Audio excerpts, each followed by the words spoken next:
शायद साहब डिसअपॉइंटिंग रहा पिछला मैच, वजह इसकी यही थी कि ऐसा लग रहा था कि पाकिस्तान टीम जो है वो ये सोच के खेल रही है कि वो लाहौर में ही खेल रही है। आज अपनी गलतियों से सीख कर आए हैं, जल्दी आउट करने की कोशिश करेंगे, इतना बड़ा स्कोर नहीं हो कि जो यहाँ बनाया जा ना सके। क्या कहते हैं?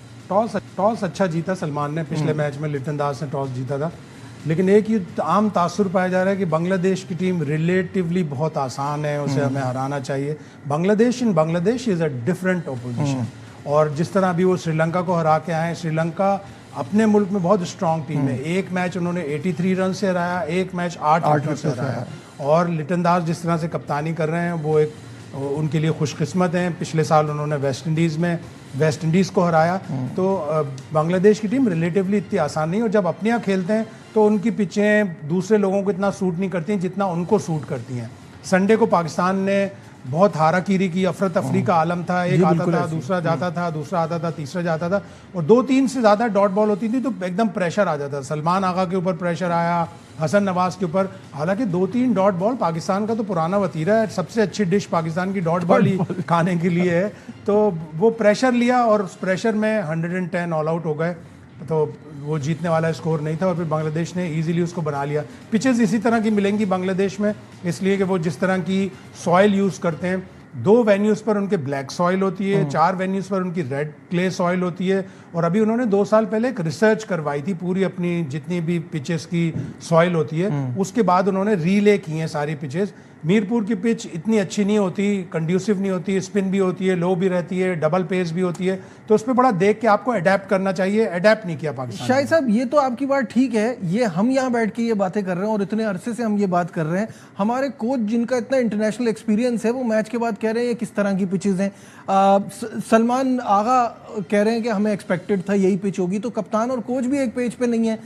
कोच तो नया आया है, सोनिया तो नया सोनिया आया है, तो अभी वो थोड़ा सा जाहिर है जब हारेगी टीम और ऐसी जगह पे जाके हारेगी तो एक्सक्यूजेस होंगे नहीं कर रहा है। इसलिए कि पाकिस्तान की इस टीम के मेन टीम अगर आपकी खेलती है, उसके 8 से 9 प्लेयर इस टीम में नहीं है। हारिस रऊफ भी नहीं है, शाहीन को आपने सेलेक्ट नहीं किया, नसीम शाह, वसीम जूनियर बावजूद इसके कि फिट नजर आया उनको, अभी उन्होंने कहा कि रीहैब चलेगी, तो आपके 7 से 8 प्लेयर नहीं है, शादाब नहीं है इस टीम में, तो आपकी टीम वीकेंड है, डिप्लीटेड स्क्वाड है। 2 प्लेयरों ने तो डेब्यू किया है इस T20 सीरीज में, तो इस तरह के रिजल्ट आएंगे। लेकिन माइक हैसन की बात इतनी गलत भी नहीं थी, डबल पेस पिच थी, उसके ऊपर बैटिंग मुश्किल थी, और सेकंड बैटिंग इसलिए आसान हो गई थी कि ड्यू फैक्टर था, ड्यू आई, उस पर बॉलिंग इतनी अच्छी नहीं हो रही थी, इसके डोके बॉल बैट पे आ रहा था, और इसी तरह परवेज ने 59 की बड़ी अच्छी एक इनिंग्स खेली। अच्छा, सलमान मिर्ज़ा ने पिछले गेम में इम्प्रेस किया, विकेट्स ली, प्रेशर बनाया। इस बार अहमद दानियाल का आज डेब्यू हुआ है, कैसा देख रहे हैं इनको? अहमद दानियाल भी कुछ अरसे से फर्स्ट क्लास क्रिकेट में, T20 क्रिकेट में परफॉर्म तो कर रहे हैं, और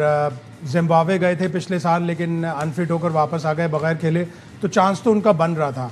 और इस PSL में भी बहुत से लोगों ने उनको देखा और उन्होंने कहा नहीं इसकी बॉलिंग में दम है। ज़ल्मी से खेले थे, 4 मैचों में 6 विकेटें थी उनकी, एक ही मैच में 3 विकेट थी। बहुत ज़्यादा अच्छा नहीं किया, लेकिन उसने अपनी बॉलिंग से इम्प्रेस किया था। अक्सर ऐसा होता है कि एज वी स्पीक एक और विकेट गिर गई है और चौथा खिलाड़ी आउट हो गया है। तो ये है situation, pack of house of cards की तरह विकेटें गिर रही हैं। आज बांग्लादेश पाकिस्तान की तरह खेल रही है, की तरह बैटिंग कर रही है। अगर कोई रुक के खेलेगा तो ये ऐसा स्कोर करेंगे, और इस पिच पर अगेन जिस तरह की ये पिच है 140 150 बड़ा डिफिकल्ट हो जाएगा। This is a match winning score. जो पिछले गेम में भी हमें इसी बात पे अफसोस हो रहा था कि यहाँ दानियाल ने विकेट ली है, Ahmed Daniyal, as we speak हम बात ही कर रहे थे अहमद दानियाल की। पिछले जो मैच है उसमें भी हम यही सारी बात कर रहे थे कि यहाँ 150 155 would be a match winning score, इसी तरह, लेकिन वो हैपहैजर्ड इतना हुआ पाकिस्तान। अगर खुशदिल शाह अपनी विकेट की कुर्बानी दे देते तो शायद फखर जमान वहां तक ले जाते उनको भी उतने ही पैसे मिल रहे, लेकिन कॉल उनकी थी, जब कॉल उनकी थी तो फिर उनको टीम का सोचना चाहिए। फखर गिर भी गया, अगर फखर गिरता नहीं ना तो शायद फखर रीगेन कर लेता क्रीज, और उसने इतनी अच्छी वेवर्ड थ्रो इतनी अच्छी तरह कलेक्ट की और फिर रोल करते हुए उसको रन आउट भी किया लिटन दास ने। अगर फखर गिरते नहीं तो वो वापस अपनी क्रीज रीगेन कर लेते।